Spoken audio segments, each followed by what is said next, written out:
क्या भारतीय जनता पार्टी के अध्यक्ष जेपी नड्डा इन दिनों अमित शाह की बात भी नहीं सुन रहे हैं? दरअसल ये चर्चा शुरू क्यों हुई?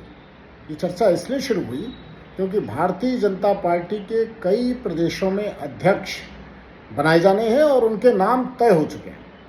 पार्टी में अंदरूनी स्तर पर ये कहा जा रहा है कि जिस तरह का भी मंथन होना था, जिन जिन स्तरों पर होना था, वो सभी मंथन पूरे हो चुके हैं और इसकी घोषणा राष्ट्रीय अध्यक्ष जेपी नड्डा को करनी है, लेकिन वो घोषणा अभी तक नहीं की गई। और इस संबंध में गृह मंत्री अमित शाह कई बार अनौपचारिक बातचीत में पत्रकारों से कह चुके हैं अलग अलग मौक़ों पर कि इस तारीख को घोषणा हो जाएगी, अमुक तारीख को घोषणा हो जाएगी। 4-5 बार वो पत्रकारों को समय बता चुके हैं अनौपचारिक तौर पर कि प्रदेशों में अध्यक्ष के नाम तय हो चुके हैं और उसकी घोषणा कर दी जाएगी, लेकिन वो घोषणा अभी तक नहीं हुई। आखिर क्यों?